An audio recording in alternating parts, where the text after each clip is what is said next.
안녕하세요. 사람을 더 건강하게 인강한의원 최서우 원장입니다. 한두 달씩 생리가 없을 때는 곧 하겠지 하다가 그 기간이 점점 길어지면서 1년이 넘는 분들이 종종 있습니다.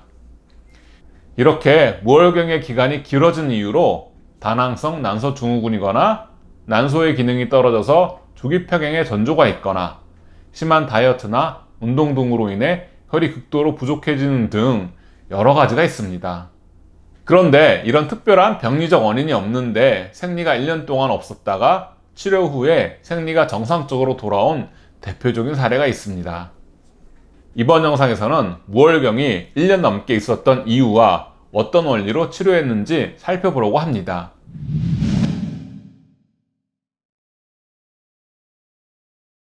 먼저 무월경이 시작된 과정을 정리해 보겠습니다. 이 사례의 주인공은 32세 여성으로 직장 생활을 하는 분이었습니다. 본격적으로 무월경이 시작되기 전에도 생리가 한 달에서 두 달씩 건너뛰는 경우가 자주 있었다고 합니다. 무월경이 시작된 계기는 회살로 인한 극심한 스트레스였습니다. 두 달 정도 스트레스에 시달리고 난 후로 생리가 중지되었는데 다시 시작하기를 기다리다 보니 어느덧 1년이 지나서 이대로는 안 되겠다 싶어서 내원하셨다고 합니다. 산부인과에서 검진해보니 다낭성 난소 증후군의 소견은 없었고 호르몬 치료를 권유받았었는데 지나치게 인위적인 치료 같아서 한방치료로 마음을 정했다고 말씀하셨습니다. 진찰해보니 심장에 하가 많은 편이고 복부가 심하게 경직되어 있었습니다. 평소에 변비로 고생하고 소화 능력도 약한 편이었습니다. 목 부위가 약한 부푼 상황으로 목에 가래가 걸린 듯한 느낌이 늘 있는 편이고 쉽게 피로를 느꼈습니다. 전체적인 상황을 종합했을 때 일단 생리를 통하게 하는 치료가 필요하다고 판단되었습니다.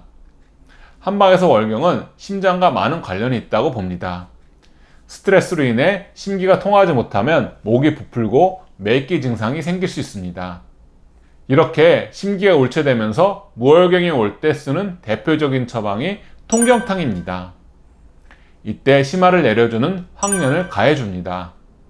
이 환자분에게 통경탕 가 황련의 처방을 투여하고 나니 아랫배의 운동이 활발해지면서 변비 증상이 완화되고 목이 붓기가 빠지는 것을 확인할 수 있었습니다.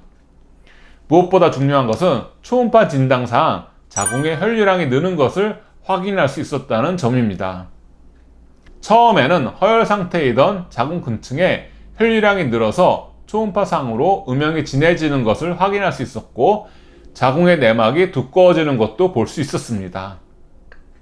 복약 후 20일이 지난 시점에서 생리가 시작되어 5일 정도 진행되었습니다. 생리량은 평소의 생리량에는 미치지 못했습니다.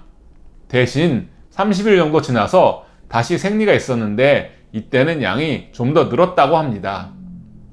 일단 생리를 시작해서 막힌 상황은 어느 정도 해소된 것으로 보고 복부의 율도성을 높이고 장과 난소의 혈류량을 증가시키는 사물탕 가감방으로 바꾸어 투여했습니다. 세 번째 생리까지 편안하게 진행되는 것을 확인한 후 복약을 중지했습니다. 지금까지 말씀드린 환자분의 경우 다행히 호르몬제를 복용하지 않아서 치료기간이 단축되었던 것 같습니다. 호르몬 복용은 무월경의 원인을 치료하기보다는 마른 수건을 쥐어짜듯이 당장 생리를 유발하는 데 초점이 맞춰져 있어서 주의할 필요가 있습니다. 이렇게 원리에 맞춰서 치료하면 비교적 긴 기간의 무월경도 무난히 치료되는 것을 볼 수 있습니다. 그러나 무월경이 짧을수록 치료가 쉬워집니다. 지나치게 긴 기간의 무월경을 방치하면 조기 폐경에 이를 수도 있으니 반드시 신속하게 치료받으시길 바랍니다. 이상으로 이번 영상을 마치겠습니다. 감사합니다.